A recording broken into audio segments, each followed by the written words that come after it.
হয় নিশ্চিতভাৱে ওদালগুৰি জিলাৰ বিভিন্ন চহৰত ইতিমধ্যে কৰোনাৰ দ্ৰুত সংক্ৰমণ বৃদ্ধি হ'বলৈ ধৰিছে আৰু তাৰ পৰিপ্ৰেক্ষিতত ওদালগুৰি জিলাৰ বিভিন্ন প্ৰান্তত ইতিমধ্যে স্থানীয়ভাৱে লকডাউন ঘোষণা কৰিছে আৰু তাৰে ভিতৰত এখন চহৰ হৈছে খৈৰাবাৰী চহৰ আৰু খৈৰাবাৰী চহৰতো ইতিমধ্যে 13জনকৈ লোকৰ শৰীৰত কোভিড পজিটিভ পোৱাৰ পিছতেই এই খৈৰাবাৰীৰ যি ব্যৱসায়িক সন্থা আছিলে তেওঁলোকে ইতিমধ্যে 9 দিনৰ কাৰণে স্থানীয়ভাৱে খৈৰাবাৰী চহৰ লকডাউন ঘোষণা কৰিছে। মোৰ লগত ইয়াৰ যিসকল ব্যৱসায়িক সন্থাৰ সভাপতি সম্পাদক আছে তাৰ পূৰ্বে মই এই চহৰখন অকণমান দেখুৱাবৰ কাৰণে অনুৰোধ কৰিছোঁ মোৰ ভিডিঅ' জাৰ্নেলিষ্ট গিৰিনক। চাওক এইখন হৈছে খৈৰাবাৰী চহৰ, এতিয়া সম্পূৰ্ণৰূপে বন্ধ হৈ পৰিছে আৰু 1 তাৰিখৰ পৰা 9 তাৰিখলৈকে স্থানীয়ভাৱে এই চহৰখন তেওঁলোকে ঘোষণা কৰিছে। ইতিমধ্যে 3জন ব্যৱসায়িকৰ শৰীৰত কোভিড পজিটিভ পোৱাৰ বিপৰীতে কেইবাজনো আৰক্ষীৰ দেহত ইতিমধ্যে কোভিড পজিটিভ পাইছে আৰু আমি সেই বাতৰি প্ৰাগ নিউজত ইতিমধ্যে আমি সম্প্ৰচাৰ কৰিছিলোঁ যে বিশেষকৈ খৈৰাবাৰী আৰক্ষী থানাৰ যিগৰাকী ভাৰপ্ৰাপ্ত আৰক্ষী বিষয়া আছিল তেওঁৰ শৰীৰতো কোভিড পজিটিভ পাইছিলে। গতিকে এনেকৈ প্ৰায় 13জনৰ শৰীৰত যিহেতুকে কোভিড পজিটিভ পাইছে, গতিকে এই দ্ৰুত সংক্ৰমণ ৰোধ কৰিবৰ কাৰণে স্থানীয়ভাৱে এই যোগাত্মক সিদ্ধান্ত গ্ৰহণ কৰিছে বুলি ক'ব লাগিব ব্যৱসায়িক সন্থাই। পোনে পোনে মই তেওঁলোকৰ কিছু প্ৰতিক্ৰিয়া জানিবৰ কাৰণে চেষ্টা কৰিম। কি ক'ব আপোনালোকৰ এই দ্ৰুত সংক্ৰমণ কিন্তু খৈৰাবাৰীটো বৃদ্ধি হ'বলৈ ধৰিছে, এই ক্ষেত্ৰত কি ক'ব? নমস্কাৰ। খৈৰাবাৰীৰ প্ৰথমতে খৈৰাবাৰী থানাৰ OC তাৰপিছত আপোনাৰ পুলিচ 3জন কোভিড পজিটিভ ওলাইছে। তেতিয়াৰ পৰা খৈৰাবাৰীটোত এটা আতংকৰ পৰিৱেশ সৃষ্টি হৈছে, মানুহখিনি অলপ আতংকিত হৈ গৈছে।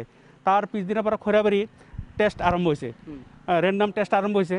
প্ৰথম দিনা ওলাইছে 4জন, 4জনৰ ভিতৰত থাকিল 1জন না 2জন বোধহয় ব্যৱসায়ী। দ্বিতীয় দিন অৰ্থাৎ পৰহি 2জন ব্যৱসায়ী 1জন ষ্টুডেণ্ট, তেনেকৈ গৈ পেলাই খৈৰাবাৰী একদম মই মেইন চকৰ ওচৰে পাজৰে থকা প্ৰায় 13জন মানুহ কোভিড পজিটিভ ওলাইছে। যাৰ কাৰণে আমি ততাতৈয়াকৈ আমি মানে কাৰ্যকৰী সভা কল কৰিছোঁ। কল কৰি পেলাই আমি এটা সিদ্ধান্ত লৈছোঁ, মানুহখিনি যিহেতু আতংক হৈ গৈছে আৰু এই বিভিন্ন সংগঠন দলবিলাকেও বিচাৰিছে খৈৰাবাৰী বন্ধ হওক, এই গণ সংক্ৰমণ ৰোধৰ এইটোৱে এটা ৰাস্তা যে বন্ধ হ'লে সেইটো আমি ৰোধ কৰিব পাৰিম। সেয়ে বিভিন্ন দল সংগঠনৰ মতামত লৈ আমি খৈৰাবাৰী ব্যৱসায়িক সন্থাই সিদ্ধান্ত লৈছোঁ যে অহা কেই তাৰিখৰ আছিল 1 তাৰিখৰ পৰা 9 তাৰিখ, 1 তাৰিখৰ পৰা 9 তাৰিখলৈকে আমি এই লকডাউন ঘোষণা কৰিছোঁ। আৰু আপোনালোকে দেখাই পাইছে মানুহৰ পুৰা সঁহাৰি পাইছে, একদম সম্পূৰ্ণ সঁহাৰি পাইছোঁ। ছাত্ৰ সংগঠনে আৰু বিভিন্ন দল সংগঠনে আমাক পুৰা সমৰ্থন আগবঢ়াইছে। আৰু আপোনালোকে দেখাই পাইছে এজন দোকানীও কিন্তু ওলাই অহা নাই, স্বতঃস্ফূৰ্তভাৱে সকলোৱে বন্ধ হৈছে। আচলতে মানুহখিনি আতংকিত হৈ গৈছে।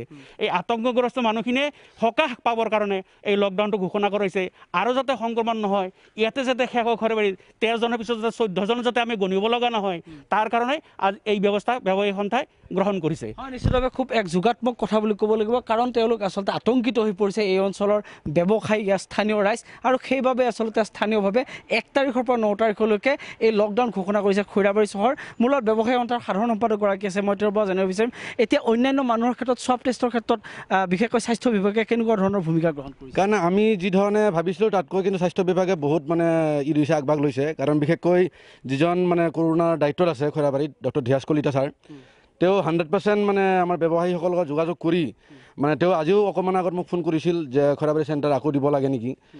তেওঁ 100% সহায় প্ৰত্যেকটা দোকানত তেওঁ নিজাববীয়া গৈছে, যাই কিনে দোকানীসকলক ৰিকুৱেষ্ট কৰিছে বা আমাৰ লগতেও 100% মানে কৰি মানে মানুহখিনিক টেষ্ট কৰাই, ৰেপিড টেষ্ট কৰাই আছে। সেইকাৰণে তেওঁক আমি মানে বিশেষকৈ খৈৰাবাৰী ব্যৱসায়ী সন্থাৰ পৰা তেওঁক ধন্যবাদ যাচিছোঁ। আৰু মানে আমি মানে একচুৱেলি ক'ব গ'লে ইমান দিন শুনিছিলোঁ বাহিৰত হৈ আছে, মানুহসীমা সেইকাৰণে ইমান আতংকিত হোৱা নাছিলোঁ খৈৰাবাৰীত। যিহেতু আজি কৰোণাৰ সময়ত যিজন আৰক্ষী বিষয়াই যে মানে দক্ষতাৰে যে আজি কৰোণা মানে দমন কৰিছিল খৈৰাবাৰীত, তেওঁৰ গাত যেতিয়া ধৰা পৰিলে তেতিয়া আমি চিন্তাৰ বিষয় হৈ গ'ল। তেতিয়া আমি লগে লগে আৰ্জেণ্ট এটা মানে এক্সিকিউটিভ মাতিছিলোঁ ব্যৱসায়ী সন্থাৰ।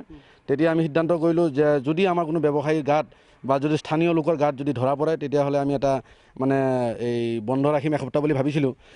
এতিয়া মানুহখিনিৰ স্বাব টেষ্টৰ আৰু বাকীখিনিৰ ৰিজাল্ট কেতিয়া আহিব, কি আহিব, এই ধৰণৰ ৰেপিড টেষ্ট কিন্তু লগে লগে 15 বা 20 মিনিটৰ মাজত ওলাই যায় আছে। আৰু যিটো স্বাব টেষ্ট সেইটো 3 দিনৰ ভিতৰত আহিব। মোটামুটি যোৱাকালিলৈকে মোটামুটি 150 মানুহৰ হৈছে যোৱাকালি। আজি আশা কৰোঁ এতিয়া অলৰেডি চলি আছে। যিখিনিৰ শৰীৰত কোভিড পজিটিভ পাইছে তেওঁলোকক ইতিমধ্যে চিকিৎসালয়ত ৰখা হৈছে, ওদালগুৰিলৈ প্ৰেৰণ কৰা হৈছে। স্বাস্থ্যৰ কেনেকুৱা? মানে মই অকণমান আগতে ফোন কৰিছিলোঁ পেচেণ্টসকলক, এনকি আমাৰ ওদালগুৰি জিলা আমাৰ যে খৈৰাবাৰী আৰক্ষী বিষয়াজনকো মই ফোন কৰিছিলোঁ। তেওঁলোকে বৰ্তমান সুস্থিৰ থকা বুলি কৈছে আৰু কৈছে যে বৰ্তমান তাতে ঠিকে আছে, কিন্তু বাহিৰতে বিভিন্নজনে বিভিন্ন মন্তব্য আগবঢ়াইছিল, কিন্তু স্বাস্থ্য বিভাগে গুৰুত্ব দিছে।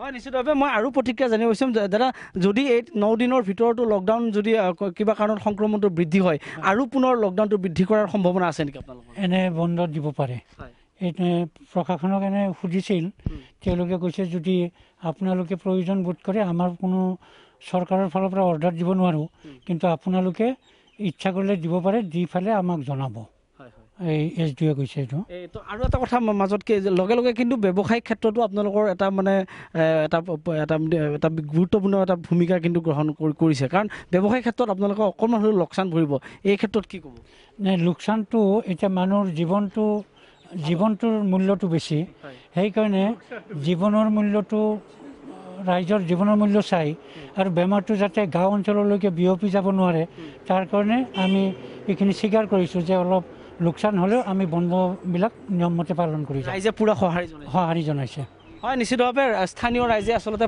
পূৰ্ণ সঁহাৰি জনাইছে বুলি ক'ব লাগিব এই খৈৰাবাৰী চহৰত কাৰণ 13জনকৈ লোকৰ শৰীৰত যিহেতুকে ক'ভিড পজিটিভ পাইছে তাৰ পাছতে এক প্ৰকাৰ আতংকিত আৰু শংকিত হৈ পৰিছে বুলি ক'ব লাগিব এই অঞ্চলৰ ব্যৱসায়ী প্ৰশাসন স্থানীয় ৰাইজ ছাত্ৰ ছাত্ৰী সকলো গতিকে সেইবাবে আচলতে 1 তাৰিখৰ পৰা 9 তাৰিখলৈকে খৈৰাবাৰীত স্থানীয়ভাৱে ব্যৱসায়ী সন্থাই লকডাউন ঘোষণা কৰিছে